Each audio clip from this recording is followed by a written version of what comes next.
बिस्मिल्लाहिर्रहमानिर्रहीम अस्सलामुअलैकुम दोस्तों, थोड़े वास्ते लैके आए बिलारुस 510 मॉडल 2015 ट्रैक्टर दा रिव्यू तो चेक करवाइने। इस तो पहले एक छोटी जी अर्ज है, वीडियो ਨੂੰ शुरू तो चाह के एंड थोड़ी वेख करो ताकि ਤੁਹਾਨੂੰ हर चीज़ ਦਾ इल्म हो जावे। ते चैनल ਨੂੰ सब्सक्राइब कर दे। जिन दोस्तों ने चैनल को सब्सक्राइब किया हुआ है उनका दिल से शुक्रिया अदा करता हूँ।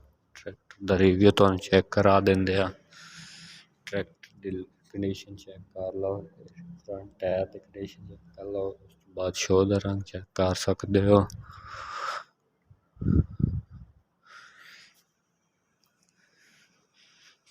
बिल्कुल जैनवन ट्रैक्टर कंडीशन ट्रैक्टर है पिया।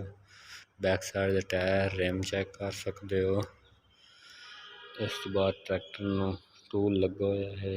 ट्रैक्टर दा दूसरी साइड ट्रैक्टर दा फ्रंट टायर चेक कर सकते हो, रिम चेक कर सकते हो। इस तो बाद ट्रैक्टर दा डीजल पंप चेक कर सकते हो। ट्रैक्टर दी लोकेशन टंडवाला यार है।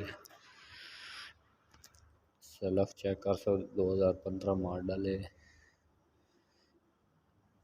क्लच हाउसिंग ट्रैक्टर दी बिल्कुल साफ है, कोई टुटबाज नहीं हुई। जैनवन हालत में ट्रैक्टर है। इस तो बाद ट्रैक्टर दे पिछला टायर चेक कर सकते हो, दूसरी साइड दा बेदाग टायर है पिया। ड्राइवर सीट चेक कर सकते हो, टूल रखा है अजाफी सामान वास्ते।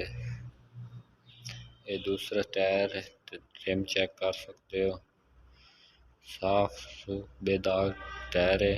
बैक साइड ट्रैक्टर दी कुछ इस तरह की कंडीशन है। मालिक इसकी डिमांड कर